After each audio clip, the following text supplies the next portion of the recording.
Bonjour à tous. Donc aujourd'hui nous sommes le 2 juin et les marchés ont fait un saut assez incroyable, un sacré bond, on va le dire comme ça. Donc aujourd'hui sur le S&P 500 on a gagné 1,39 là à date de 1,3 à 1,4. Euh, bon, on l'avait vu la fois passée, si vous êtes en mesure de suivre, on a tracé une ligne rose qui était notre résistance, donc c'est où le prix vient frapper mais rebondit vers le bas pour aller habituellement frapper un support, comme son nom l'indique, ça sert de support où le prix va taper dessus et là remonter sur la résistance. On avait amorcé un mouvement de côté, donc versus ce qu'on voit ici qui est clairement un mouvement haussier parce qu'on va à la hausse, ici un mouvement baissier et on a décidé, pas moi, mais d'aller dans un mouvement plus latéral, ici horizontal, qui va monter, descendre. Il y a eu certaines exagérations de marché comme ici pour revenir finalement.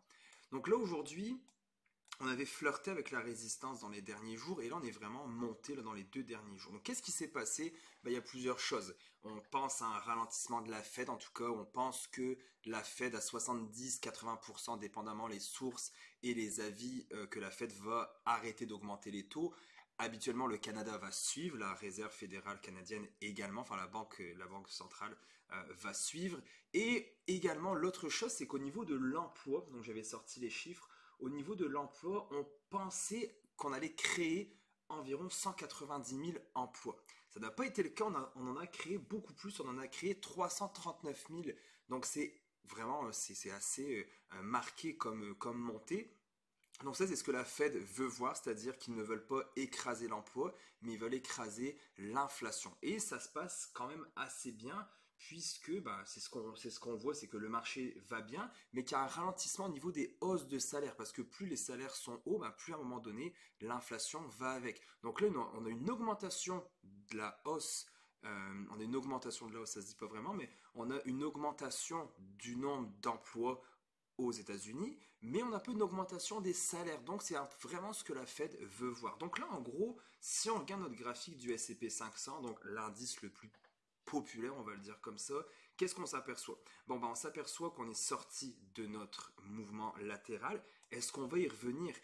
Peut-être, tu sais, je veux dire, on le sait pas, c'est ça la beauté de la chose, même si certaines personnes et certains économistes aiment dire l'inverse. On voit clairement donc notre moyenne mobile 50 que je viens d'afficher est à la hausse. La moyenne mobile 50, donc c'est les 50 dernières journées. Ici, les 50 dernières journées en bourse.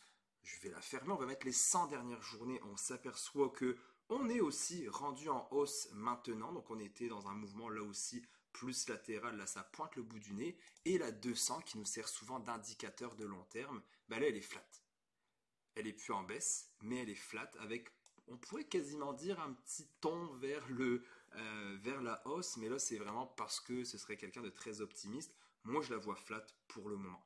Donc à suivre ce qui va se passer. Donc on est vendredi, à voir les marchés lundi comment vont ouvrir. J'ai hâte de voir ça et j'espère que vous aussi. Donc c'est l'important d'acheter en tout temps. Parce que imaginez, je dis vraiment imaginez, qu'on est sorti de la crise.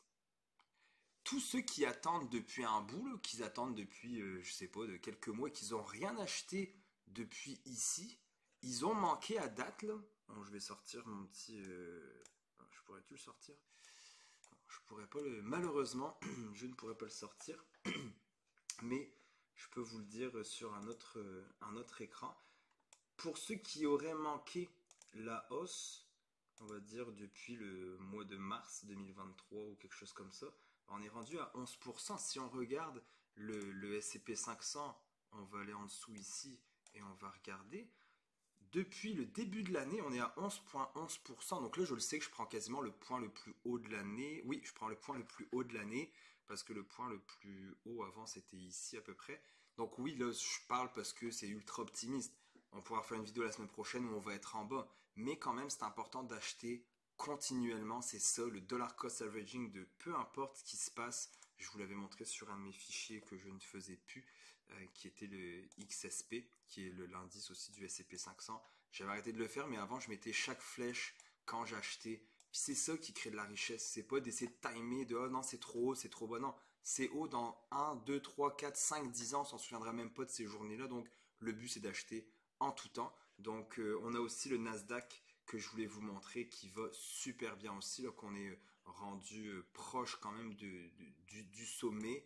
On a des belles montées là, de la part de Amazon dernièrement. On a Meta qui est vraiment remonté également aussi.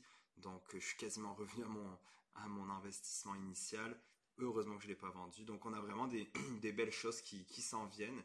Donc voilà, j'espère que ça vous plaît ce genre de petits trucs-là. Et si vous avez des questions, des stocks que vous voulez qu'on analyse, on peut le faire, je peux le faire avec vous. Donc sinon, on se voit, bah écoutez, bientôt. La newsletter, si vous ne savez pas, on a des parties sur la newsletter, le guide, qui sont sur l'analyse technique. Donc les manquez pas. Et puis on se dit à bientôt.